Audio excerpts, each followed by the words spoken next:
This podcast is sponsored by DUBBY Energy Drinks. You guys, I have made a lot of questionable decisions in my life, but this is not one of them. DUBBY is the best. If you've been searching for a clean alternative to an energy drink, look no further. DUBBY is a clean energy drink mixture that's designed to help you feel productive without that nasty crash afterward. It's sugar-free, has no artificial dyes, no nasty fillers, and it's packed with vitamins, amino acids, and all the good stuff that we need to really help with focus. They also use 150 milligrams of caffeine per serving, which for me is the sweet spot where I feel like awake and productive, but not like I just chewed on a power line and I'm about to astral project against my will. And they have so many flavors, guys. They have unique ones like Japanese yuzu, and they even have a s'mores flavor. I also really love that it comes in tubs, so I can just mix it whenever I need it. And it feels a lot smoother and cleaner than traditional energy drinks. My life really loves the element of surprise, and DUBBY has been coming through for me to get me through the day. So if you're like me and you've tried everything, but you keep getting disappointed, DUBBY is here to save the day. Head on over to dubby.gg and use my code suspects10 to save some money and also save your nervous system. That's code suspects10 at dubby.gg. Link is in the show notes to get started.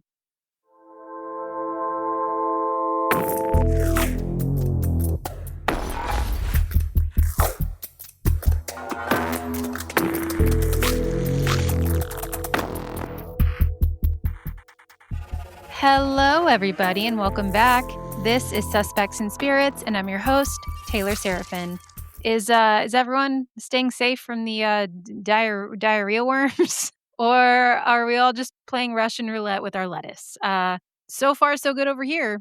No butt worms for me yet that we know of, or any of the family, knock on wood. Just had to do that. I'd just like to say, though, that being on an anti-inflammatory diet during all of this is really taking a toll on my mental health and also my POTS, because I'm trying to avoid POTS flares by eating right and listening to my doctor, but it is so hard when everything could kill you, apparently. Or not, obviously I'm being dramatic. I know this, that parasite can kill you. I'm going to have people in my comments or in my DMs being like, it can't kill you. Cook your food. I do cook my fucking food. But you know what? Bagel bites would never. They would never. What the fuck are these times we're living in? Is this the Oregon Trail? Are we going to die of dysentery from lettuce? Like, what is happening? Thanks a lot, RFK. Fucking brainworm Bobby over here and stupid Doge. Y'all want us sick, don't you? Maha my ass. Also, every time I hear Maha, I think of the Amanda Show. Anyone else? Any other millennials think of that? I see those letters. I see Maha, and my brain just goes, Maha. That's what I think of. And ironically, that is exactly what it sounds like when those guys talk. I'm still eating salads and fruits. Obviously, I'm being careful, but I mean, I'm trying to listen for once in my life to my doctor. And it's been really helping, and I hate it. So if I get diarrhea, I guess I'll just blame my doctor. I don't know. Anyways, I'll stop talking about diarrhea. Shout out to all you lovely gooligans and coven members who recommended that I watch Hell House LLC during my travels. Oh, I forgot to mention this last episode, but oh my goodness, I love this franchise. Oh, I fucking love it. I had never seen them, don't yell at me, but I had heard of them and just immediately hooked. Hooked instantly. I watched them all. And I will do it again. They were incredible. I will say, the second one was off to like sort of a cheesy start, but it got better once the spookiness began. I really, really enjoyed them. I also watched Shark Bait. Ooh, haha. Sorry, I had to. A movie called Shark Bait, which gave me just full anxiety. I loved it, and I love shark movies. Okay, I love sharks. They're not the creatures that movies make them out to be. So yeah, loved it. But my God, it's about college kids getting stranded on a jet ski in Mexico while they're on spring break. And a shark is just like relentlessly going after them because of course it is, that's realistic, but it's not. But it was good. It was really good. And then I watched probably one of the best horror films I've seen in a while. So Weapons is right up there.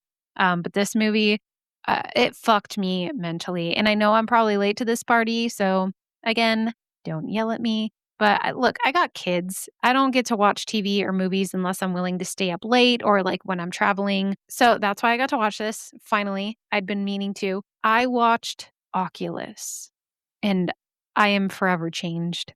This movie made me so uncomfortable in all the best ways. If you've seen it, then you know what I mean. Like any story where there are kids being targeted and the villains are people they're supposed to trust just makes my stomach churn. But it was very good. I hated the ending, but I also really loved it.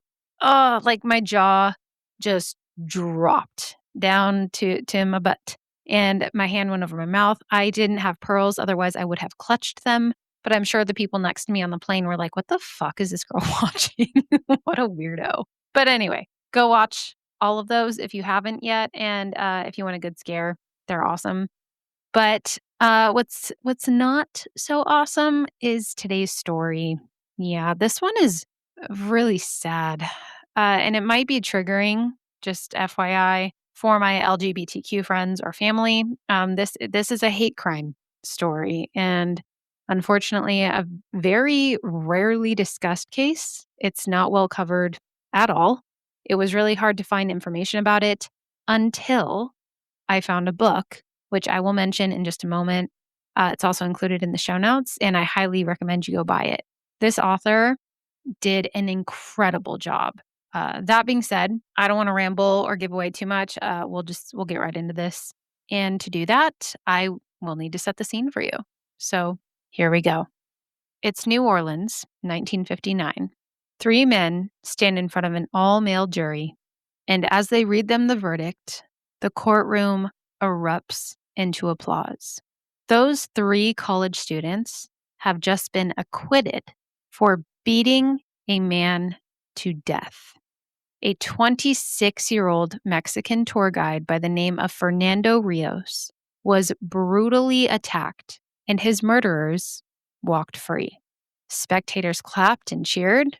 The defendants embraced their attorneys, their loved ones, and reporters hurried to telephones to file the story before the next edition of the newspaper went to print. A man was dead, yet inside this courtroom, the mood was celebratory. How does something like that happen? How does a room full of people applaud after a young man has been beaten to death? To answer that question, we have to travel back to New Orleans in 1958, because the story of Fernando Rios is about more than one violent night in the French Quarter.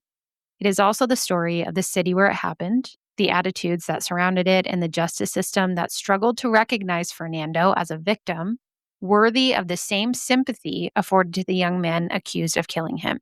Before we dive in too much further, I want to acknowledge the historian and author, Clayton Dellery, whose book, Out for Queer Blood, brought a much needed renewed attention to Fernando's case after decades of relative obscurity. His work became a very important starting point for my own research alongside contemporary newspaper coverage. And then, of course, I also used historical scholarship on New Orleans and LGBTQ history. So throughout this episode, I will distinguish between what the historical record clearly establishes, what historians reasonably conclude from the evidence, and the questions that still remain unanswered.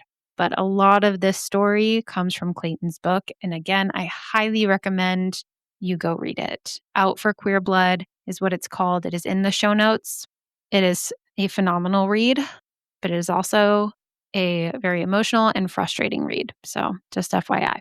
So like I said, this is not just the story of a murder. This is the story of a city, a courtroom, and a forgotten victim, and a question that still echoes more than 60 years later.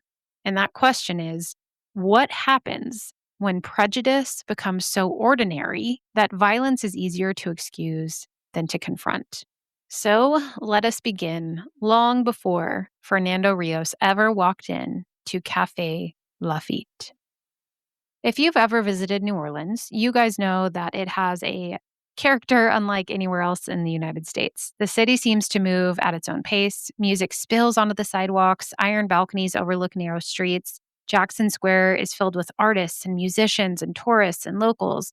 You can smell the delicious food as you walk through the French Quarter, the scent of coffee, tobacco, and Creole cooking lingers in the humid air. History isn't tucked away inside museums there, it just exists on nearly every block.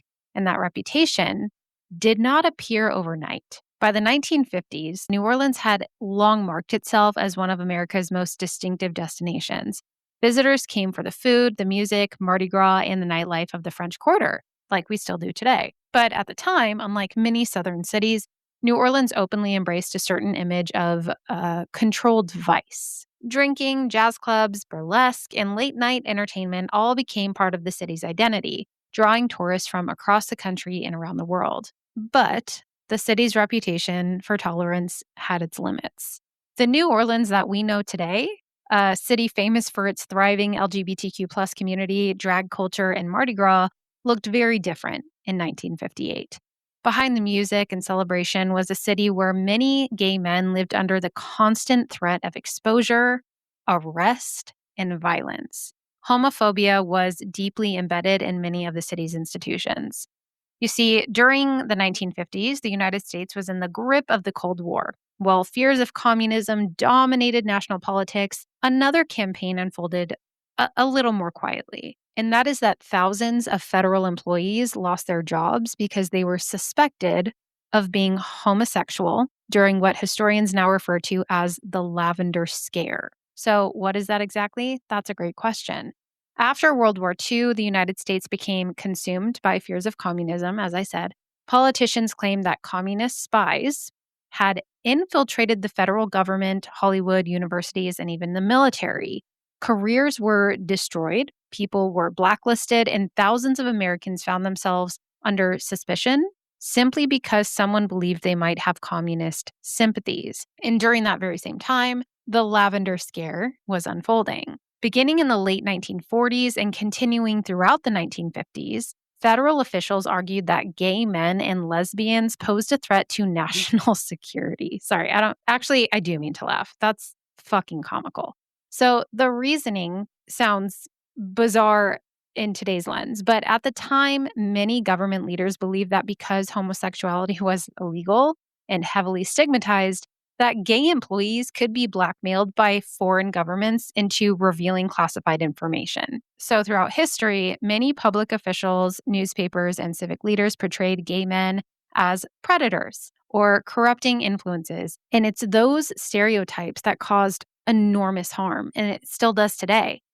They made it easier for many Americans to view violence against the gay community with less sympathy, and obviously much harder for victims to receive equal justice. In a way, it was justified in their eyes, which is disgusting. Why are people so obsessed with other people's genitals or their sex lives? I will never understand. Let people love who they love and be who they are. If they're not hurting anybody, let them live their life. And it seems as though every generation finds a small group of people to portray as a threat to society, to children, or to public morality. And to that I say, if you want predators gone, let's focus on the real ones, not Gary and Hank, who just adopted a set of twins that the pro-life community turned a blind eye to once they were out of the womb. Maybe worry a little more about the righteous pillars of the community who are repeatedly grooming and assaulting children. And I say all of this because looking back at the language used about gay men in the 1950s, it's very hard not to recognize how fear can spread faster than actual evidence. And obviously, there was no evidence to support those fears being spread throughout the nation at the time. It was just bigotry and homophobia.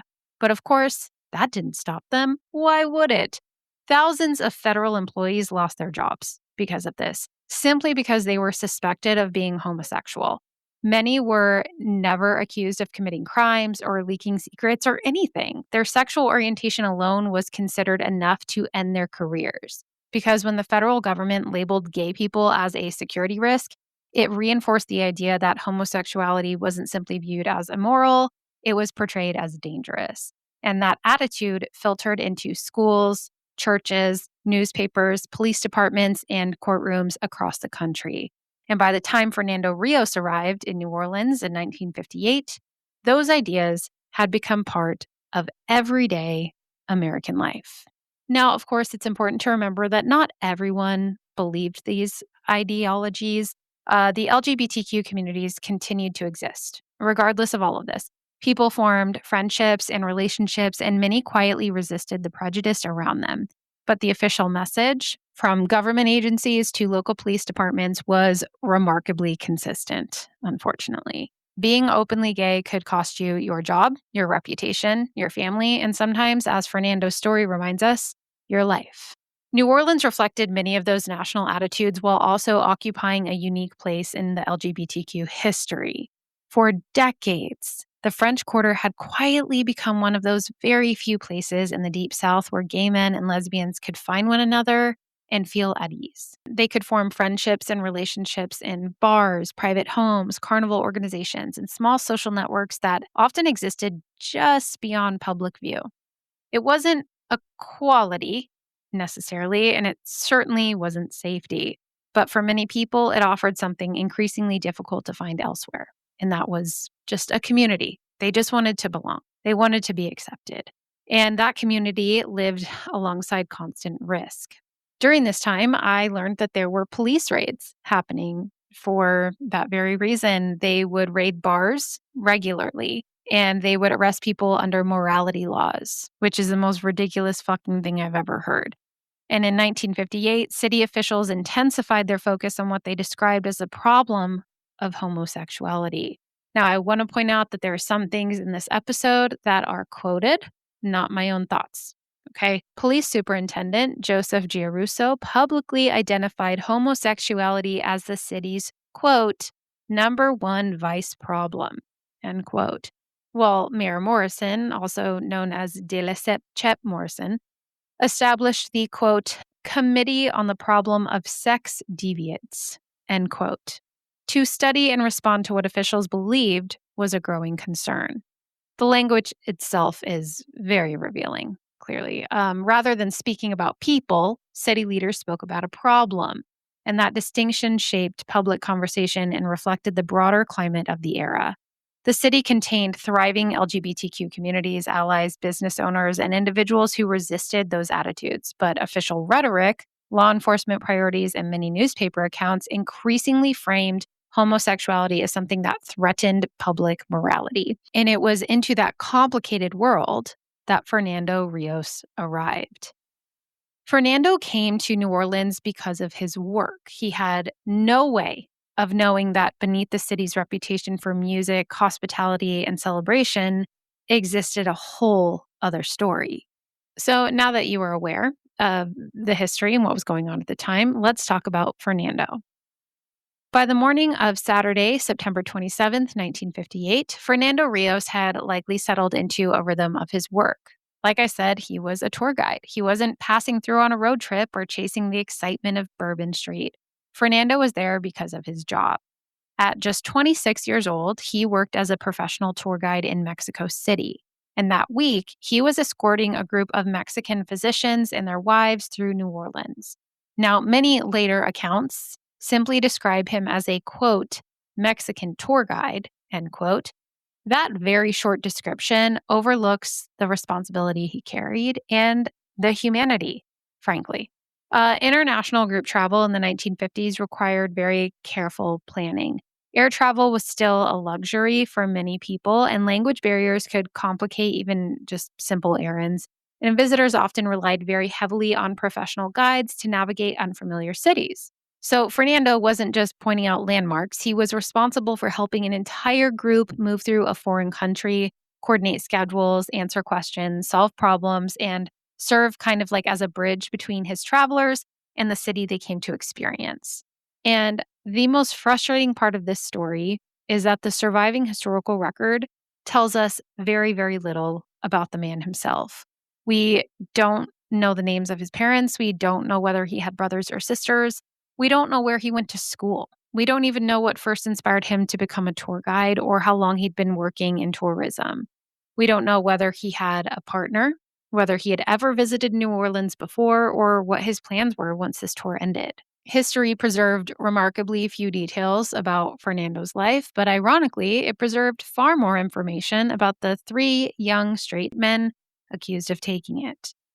And that imbalance became one of the first things that struck me while researching this case. Newspaper after newspaper described the defendants, their schools, their families, their futures, their social standing. And Fernando was often just reduced to, quote, the Mexican guide, end quote. This is just a reminder that historical records don't just tell us what happened. They also reveal whose stories people believed were worth telling. Now, Fernando and the tour group, they were staying at the Roosevelt Hotel, one of New Orleans' premier hotels. It was located just a short distance from the French Quarter, and the Roosevelt had built a reputation for its elegance. Business leaders, entertainers, politicians, and tourists from all around the world passed through its lobby. For an organized international tour, it was exactly the kind of hotel that visitors might expect to stay in. So after spending the day with the physicians and their families, Fernando eventually had some time to himself, so he was going to go explore. Now, there's no evidence that anything unusual happened during the day. Nothing in the surviving records suggests that he argued with anyone, encountered any kind of trouble, or felt unsafe. As far as history can tell us, Saturday, September 27th, was just an ordinary workday for Fernando. And at some point in that evening, he made his way to Café Lafite. Today, Café Lafite is recognized as one of the oldest continuously operating gay bars in the United States. In 1958, however, it represented something very different. For many gay men, particularly those traveling alone, it offered one of the very few places where they could meet other men without immediately feeling out of place. That didn't mean it was free from danger. Like I said, there was police raids, police surveillance, public exposure, and violence. Those all remained very, very real risks for these men. But inside its walls, patrons could often experience something that was increasingly difficult to find elsewhere. And that was just to exist, right? Just to be themselves, if only for a little while, without pretending to be somebody else. Now, we don't know exactly why Fernando chose Café Lafite that night. Perhaps someone recommended it to him, or maybe he had visited before. Maybe he found it just while walking through the French Quarter. A historical record really doesn't tell us. But what it does tell us is that sometime that evening, he entered the bar by himself. He was wearing a business suit with a dress shirt and tie. He also had imitation gold cufflinks because he was a well-dressed king. And in his pockets were his wallet, a rosary, his Roosevelt Hotel key, and a handwritten note containing the name and address of a contact in Memphis, Tennessee. Inside Café Lafite, the atmosphere was likely much like it had been countless Saturday nights before. Conversations drifted across the room, drinks were a-flowing, music was playing, locals mixed with visitors. Some people came looking for friendship, others companionship, and many simply for just a place where they could relax without constantly looking over their shoulder. But sometime later that night, another group of young men entered the French Quarter, and their names were John Farrell, Alberto Calvo, and David Drennan. And within a few hours, all four of their lives would become permanently connected. These three young men were college students from New Orleans who, on paper, appeared to have very bright futures ahead of them. They came from families with opportunity, attended respected schools, and moved comfortably through a city that largely saw them as young men with potential. In the days that followed, newspapers would devote considerable attention to their backgrounds, their education, and the futures that now seemed uncertain. Fernando, as I said, would receive no such treatment. Now, what we know about the students' movements that evening only comes from police investigations, court proceedings, and the historical reconstruction later assembled by Clayton Dellery in his book from surviving records. Some details are very firmly established, but others cannot be reconstructed with complete certainty because portions of the original trial record were lost because of Hurricane Katrina. So if there is room for uncertainty, I will let you know. But what appears consistently across historical record is that the three students spent the evening together in the French Quarter. And at some point during the night, the conversation shifted from just regular chit-chat to the search for a gay man that they could rob. Several historical accounts describe the students using the phrase, quote, roll a queer, end quote. And this was apparently a slang expression used to describe assaulting and robbing a gay man. Now, we do not know who originally suggested it, but there is speculation that John suggested to the other boys that they, quote, roll a queer. And the other guys were like, sounds good. And they went to find their victim. We don't know whether the idea had been discussed before that evening. We don't know whether any of the three had previously participated in similar assaults, but I would assume, just due to the level of brutality in this case, that this probably wasn't their first time. If this was a spontaneous decision, that's one story, but if it reflected a pattern of behavior, that's a whole other problem. And unfortunately, we just don't know. I mean, I have an inkling, but in this case, history cannot answer that with certainty.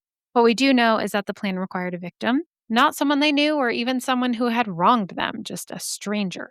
And according to historical record, John Farrell entered Café Lafitte while the other two remained outside or nearby. Now, there's something I would like to point out. Bars like Café Lafitte, not necessarily known among the straight community during that time, unless it was, a police officer or somebody who'd gotten wind of it and went to do a raid. So how these boys came to find this bar is up for speculation. I'll just leave it at that. According to the events described in Clayton Dellery's book, John Farrell went inside, and that is where he met Fernando. Exactly how the conversation began has sort of been lost to history. We don't know who spoke to who first. It is speculated that there was an issue that arose between John and some of the men in the bar.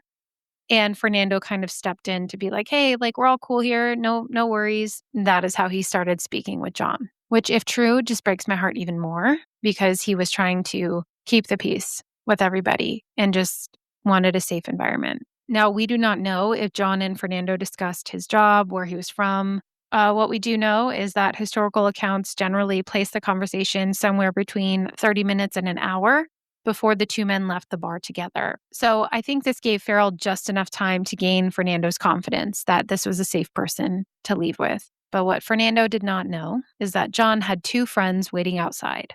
And somewhere along that short walk, John reunited with his friends Alberto and David. And from that point forward, the historical record becomes much clearer about where the evening was headed. For Fernando, it was just a walk with people he had recently met. For the three students, investigators would later argue, it was the final stage of a plan already set in motion. Malice aforethought, if you will. Within minutes of walking together, they reached one of the narrow passageways behind Jackson Square. And it was there that an ordinary Saturday night became one of the darkest chapters in New Orleans history.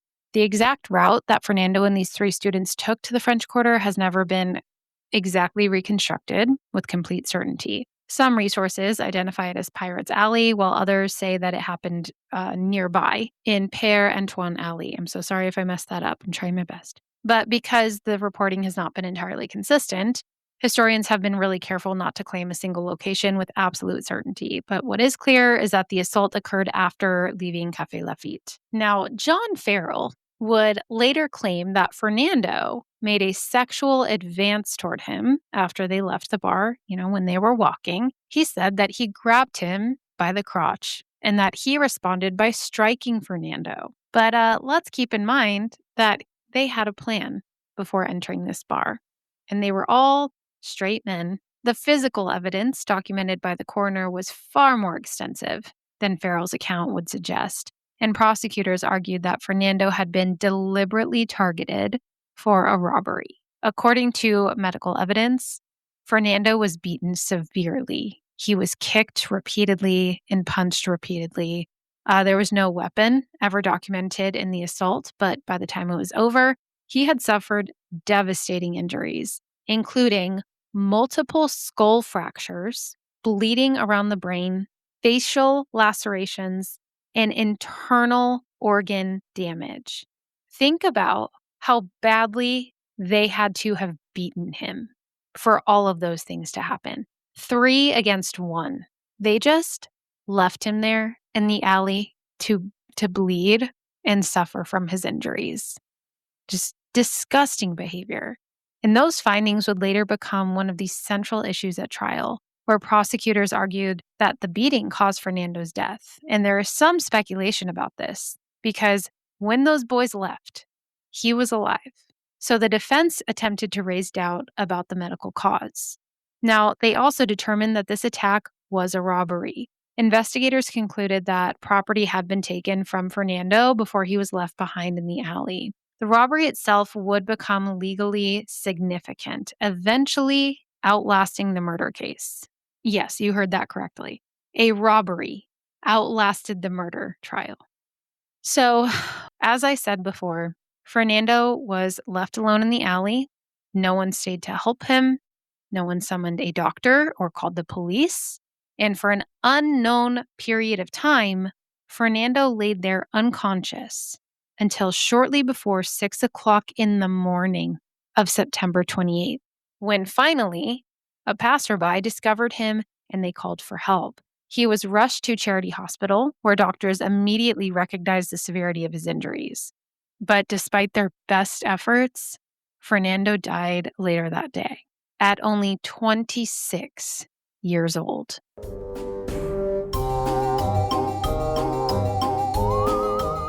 One thing people ask me all the time is how I make my podcast merch, and I always send them over to Printful. In fact, I've officially partnered with them because they do such an incredible job. Seriously, you guys, they are such a game changer. It's so easy, I could do it. Printful is a print-on-demand site where you design your merch exactly the way you want it, and they create it for you when someone clicks that purchase button. So you're not stuck storing boxes upon boxes of shirts, hats, stickers, or random inventory in your house. The best part is that you can link your Printful creations directly to your very own website. I just design what I want and they take care of the rest. They print it, pack it, and ship it for me. And you can set your own prices. And the merch options, endless. The limit does not exist. We're talking everything from cozy sweaters to phone cases and even adorable pet accessories for your furry little friends. They'll love it. So if you've ever wanted to start a side hustle or just bring a creative idea to life and slap it on a t-shirt or a good old dad hat, this is hands down the easiest way to do it without the stress.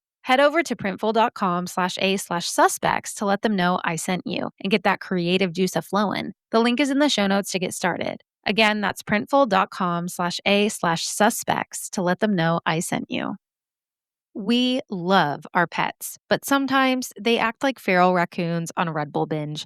Like my pit bull Rizzo, for example. She is 10 years old and still chews like a puppy in the velociraptor phase of doggy development. In fact, one of her favorite pastimes is running up the backyard wall, jumping into the tree, and trying to grab birds or lizards, which is hilarious to watch, but also, please don't bring me the birds.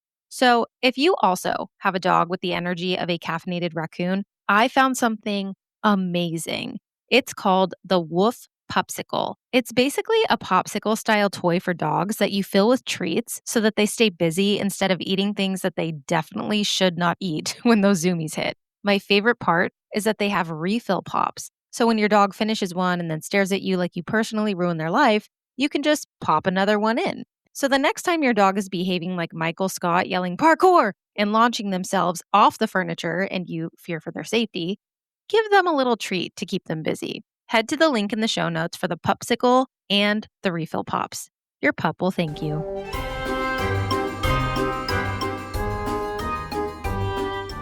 Before Fernando passed, doctors were fighting to save his life, and detectives with the New Orleans Police Department began piecing together the events of the previous night because the doctors were like, hey, this is a crime, and you guys need to do an investigation. You need to look into this. So shout out to the doctors. But because of the 1950s of it all, there were no surveillance cameras documenting the streets of the French Quarter that night. There obviously are no cell phone records or any DNA databases. So instead, detectives relied heavily on witness interviews, physical evidence, and the painstaking work of reconstructing his final hours at the bar. Due to Fernando's condition while in the hospital, he was unable to tell investigators what had happened. He couldn't speak. He couldn't move. He was literally dying. The coroner's examination would later confirm that he had suffered extensive injuries to his head and his body. The remaining question was who had assaulted him and whether those responsible could be identified. Which brings us to Monday, September 29th, when a television and radio station in New Orleans reported that the young, quote, Mexican tour guide, end quote, assaulted in the French Quarter had died from his injuries. Now, when John Farrell, Alberto Calvo, and David Drennan heard of this, when they learned that Fernando was dead, they realized that the assault they had discussed over the previous 2 days had become a homicide. So the three met to decide what to do. Whatever should we do? And according to the historical record, they first considered confessing to a Catholic priest. Not the police, a priest. And under the seal of confession, a priest could not reveal what he had been told. But instead of doing that, the students abandoned that plan and they went to Tulane University, which is where they attended. And apparently that's like the Harvard of New Orleans, I hear, where they sought out two administrators, Dean William Ray Forrester of the Tulane Law School and Dean John H. Stibbs. Yes, a dean of law. Don't think that was accidental. Now, the two deans, they did advise the young men to surrender to the police. So I guess they have that going for them. And on September 30th, just 2 days after the attack, John, Alberto, and David turned themselves in to the New Orleans Police Department and admitted that they had beaten and robbed Fernando Rios. Now, their decision spared detectives what might otherwise have become a lengthy search for suspects, but that's about all the credit I'm going to give them. Now, this is just me and my speculation, but I feel like they did this to save their own asses. I don't feel like they did this out of guilt. The deans were like, hey, you have a better chance of not being given the death penalty for murder if you just come clean. So that's what they did. They were trying to save their own butts. And the statements that these three men gave to the police were remarkably similar. They all acknowledged being with Fernando that night, and each claimed that the encounter changed only after Fernando allegedly made an unwanted sexual advance toward John. And each very much minimized the violence that followed. I want to be very clear about that. Okay? For detectives, the investigation pretty much shifted overnight. Instead of searching for unknown suspects, they were interviewing three young men who admitted being present during the attack. What they did not agree on was exactly what had happened in the alley. As investigators questioned each of them, differences began to appear because don't they always? Or at least if you're lying, right? Because if you're telling the truth, your story probably isn't going to change. If you're all on the same page, nothing's going to change. But they differed in how many blows had been struck to Fernando, who had thrown them, what the original plan was, and what Fernando had done, if anything, immediately before the assault. So yeah, they acknowledged encountering Fernando that night, but their explanations very much minimized their own actions and attempted to distance themselves from a very serious, violent attack. And as the case moved forward in trial, those differences would become increasingly important. Meanwhile, detectives worked to reconstruct Fernando's final hours through the witness interviews, the physical evidence collected after the assault, and every piece of information helped establish a timeline. Every reliable account said that he was targeted after a chance meeting inside of Café Lafite. And as news of the arrest spread, local newspapers quickly picked up the story. Readers learned the names of the three students, where they attended school, and what promising futures they now had hanging in the balance. And that was about it. Nothing devoted to the man whose life had been taken. However, the investigation would eventually produce enough evidence for prosecutors to pursue murder charges against all three defendants. And the next battle would not take place in the streets of New Orleans. It would unfold inside a courtroom where two very different versions of Fernando's death would compete for the jury's belief. And make no mistake that this case moved very quickly. Only a few months had passed since Fernando's death when the three young men entered Orleans Parish Criminal District Court to stand trial for murder. And on paper, the prosecution appeared to have a very compelling case. Fernando had been lured from Café Lafite. He had been severely beaten. The medical evidence documented devastating injuries to his head and his body, his internal organs. And the defendants admitted that they had been with him that night. But from the moment the trial began, it became very clear that this case would not be decided solely by evidence. It would also be shaped by prejudice. The prosecution's argument was relatively straightforward. They contended that the three young men had gone to the French Quarter looking for a gay man to, quote, roll, And then they argued that Fernando had been deliberately selected because he appeared vulnerable and then was beaten by the defendants, and that the injuries he suffered directly caused his death. The defense told a very different story. John Farrell's attorneys acknowledged that Fernando had been struck, yes, but they portrayed that the encounter was something far less calculated. Farrell claimed that after leaving Cafe Lafitte, Fernando made a sexual advance by grabbing his crotch, and that Farrell testified he reacted by punching Fernando once, just once, which, like, that's so wild, John. I wonder how he fucking died of internal bleeding then. That's so crazy. And according to his account, he did not intend to kill anyone, which I guess that is debatable, but you definitely intended to beat the shit out of somebody. What do you think is going to happen when you beat the shit out of somebody? You know, like they could have internal injuries and then you just leave them there. Like that is disgusting behavior. And the prosecution argued that the medical evidence simply just did not support that version of events.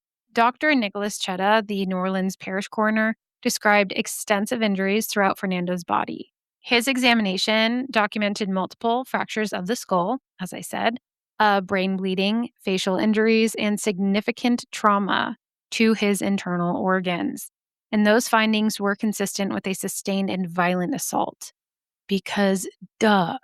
So rather than deny the seriousness of Fernando's injuries, the defense shifted its strategy. During testimony, Dr. Chetta acknowledged an unusual anatomical finding. Portions of Fernando's skull were thinner than average, a condition he described as a, quote, eggshell cranium, end quote. It was just a medical observation, just an observation, but that did not stop the defense from transforming it into a legal argument. The defense attorneys suggested that Fernando's unusually thin skull, not the severity of the beating itself, explained why he died.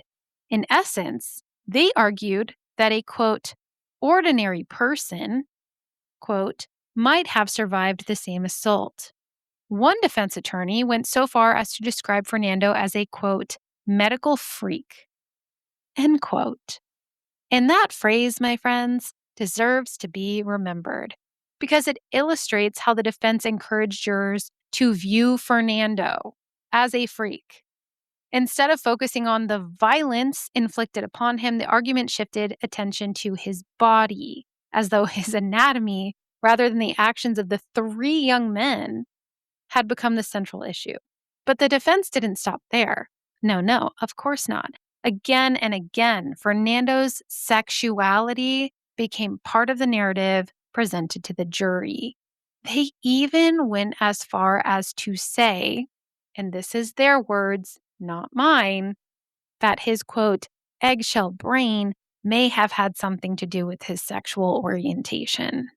The way I would have jumped onto these attorneys like a fucking spider monkey. Are you kidding me?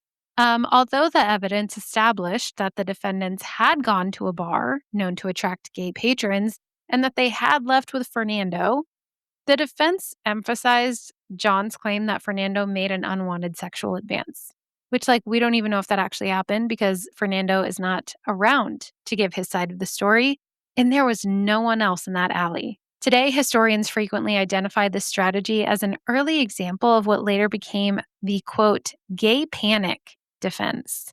That, yes, that was a thing. And it was like still a thing even throughout the 90s. Do you guys remember that case where the guy went on the talk show to talk about his crush and it ended up being another man and then he was killed? Yeah, the gay panic defense was used in that too. God, I can't remember the name of that talk show host, but I think a lot of you probably know what I'm talking about. But this pathetic excuse for evil human behavior was a legal approach that attempted to portray a victim's alleged same-sex advance as something capable of provoking understandable violence, which is ridiculous. Now, the phrase gay panic defense was not used during the trial itself. That became a later detail as legal scholars and historians looked back on cases like Fernando's, but the underlying tone in the argument was already there. That Fernando's alleged behavior somehow explained or lessened the responsibility of the men accused of killing him. Which, like, completely agree that you can't just be grabbing people by the crotch. That's not a thing you can do. But again, we don't know if that actually happened. We do know that there was conversation brought up before going to this bar saying that they wanted to, quote, roll a queer. And what other fucking reason would a straight man have to go into a gay bar? If you're not an ally, if you're not a friend to them, why are you there in the first place? That to me is an issue. And I want to know, how did you know about this bar, John? Is it because you've targeted other gay men? Or is it because you are also struggling with your own sexuality? Just a question. I would also like to point out, regardless of your sexual orientation, consent is always important. But the issue here is not consent. It's that we don't even fucking know if Fernando did that because these guys already wanted to hurt somebody in the gay community. So if that's something that you choose to harp on personally, you're like, oh, well, he grabbed his crotch. You know how many fucking men would be dead on the streets if we could just kill someone because they grabbed at us and made a sexual advance at us or made us feel uncomfortable? The streets would be lined with dead men. Okay? So I don't want to hear it. This story is so important to understand and recognize prejudice when it is happening blatantly in front of your face. But I digress. As testimony came to a close and attorneys delivered their final arguments in this case, 12 jurors were asked to answer a single question. Had the prosecution proved beyond a reasonable doubt that these three young men were legally responsible for Fernando Rios' death? So, of course, the jury left the courtroom to deliberate. The all-male jury, just want to remind you of that little fact, a little factoid. And it would not take long for them to return with their answer. Unlike many murder trials, there would be no days of waiting, no reports of a hopelessly divided jury, because after only a little more than 2 hours, the jurors returned to the courtroom. The room fell silent as they read each verdict. John Farrell, not guilty. Then there's Alberto Calvo, not guilty. And then there was David Drennan, again, not guilty. Courtroom erupts into applause. Everyone is cheering and chanting and screaming, hallelujah, thank God. Their lives won't be ruined. Between each verdict that was read, each not guilty verdict, the judge had to demand order in the courtroom. That is how insane people got when they heard these verdicts being read. Can you fucking imagine? Unfortunately, we can, because it still happens to this day. We have to do better. Hold people accountable for their actions. The state had failed to convince the jury that three young men were legally responsible for Fernando Rios' death. Historians have even pointed to the crowd's reaction as one of the clearest illustrations of the attitudes surrounding this trial. To many observers, it reflected where public sympathy had settled. It had settled with the young, promising straight men. The three college students embraced their family members and attorneys. Fernando's family was left with something very different. They were thousands of miles away in Mexico. His mother did not get to come to his trial. She now faced the reality that no one had been convicted of killing her son. She could not afford to go to the trial. He had nobody in his corner in that courtroom aside from the prosecutors. So legally, this case was over. Historically, however, Fernando's story was far from finished. The jury's verdict may have ended the murder trial, but it did not end the case. Within days of the acquittals, prosecutors returned to the grand jury, and this time they pursued a different path. Rather than asking whether the defendants were guilty of murder, they focused on another crime investigators believed had taken place that night: robbery. And the distinction may seem technical, but it definitely mattered because the jury found the defendants not guilty of murder, but it had not been decided whether they had robbed Fernando Rios.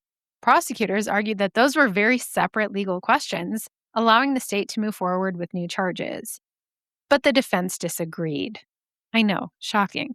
Attorneys argued that putting the young men on trial again violated constitutional protection against double jeopardy. I think we're all aware of what double jeopardy is, but that is, in case you aren't, that is the principle that a person should not be prosecuted twice for the same offense. I don't know about you guys, but I don't think robbery and murder are the same offense. I'm not a lawyer or a judge. I know nothing. I'm just reporting on the story. But I think that would probably be okay.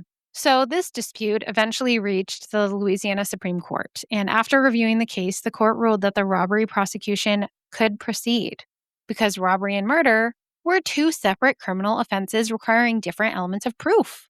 I know. And the acquittal on the murder charge did not prevent the state from pursuing the robbery allegations. But even then, justice remained elusive. Years later, John Farrell and David Drennan pleaded guilty to reduced robbery-related charges, and both received suspended 6-month sentences, which means that neither of them served time in prison. The remaining charges against Alberto Calvo were eventually dismissed by prosecutors. So for these three young men, life just moved forward. They just went on with their lives. For Fernando's family, that is not the case.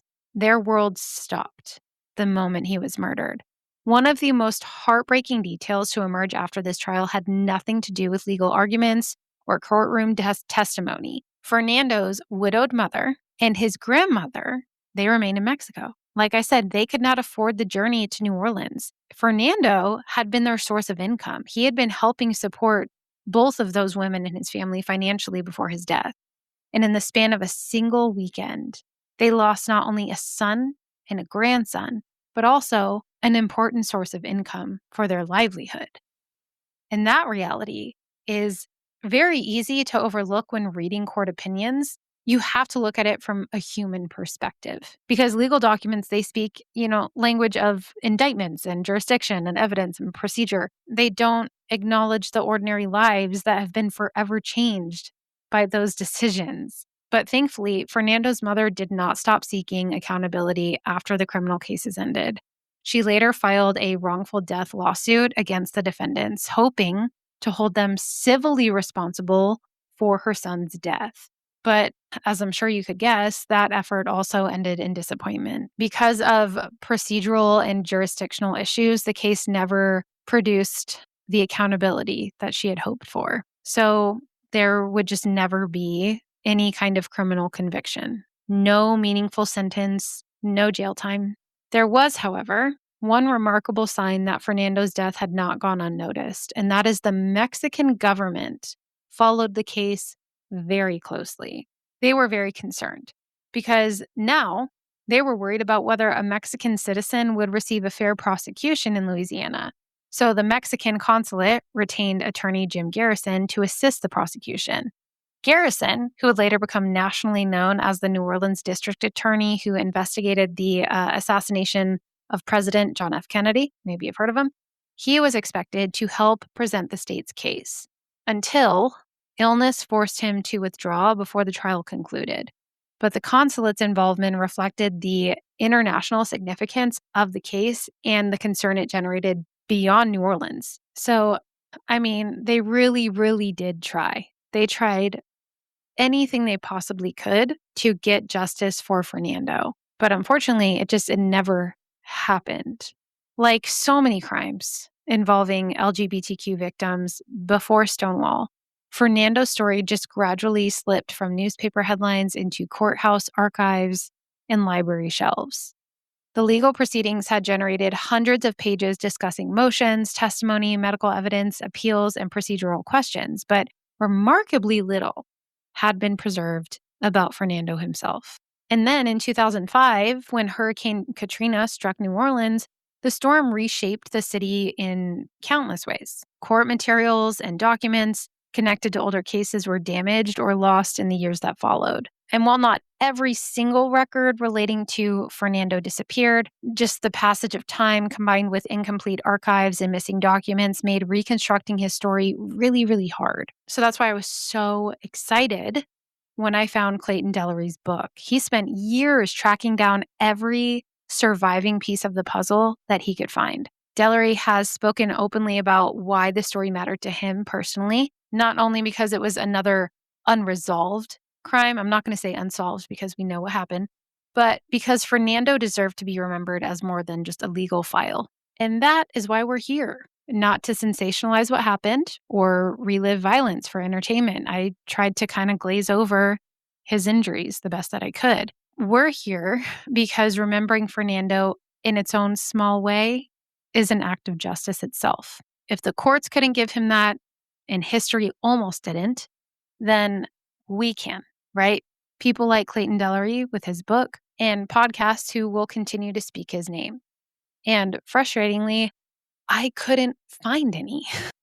I found one podcast that discussed this case, a podcast called Just One More Question with Mark and Alex. So they did a really wonderful job. They actually had Clayton Dellery on the episode to talk about the book and to talk about the history of New Orleans and issues in the LGBTQ community. So go check it out. Go listen to it. It aired on September 9th, 2024. The title of the episode is Out for Queer Blood with author Clayton Dellery. And again, that podcast is called Just One More Question. And it gives a whole new insight to his book, which I also recommend you go buy.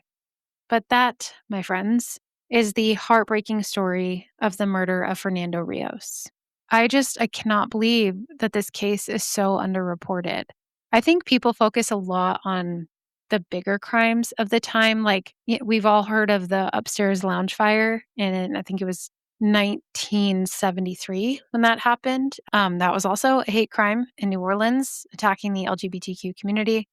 But this one just really got my blood boiling, and I needed to tell it. It should never have happened.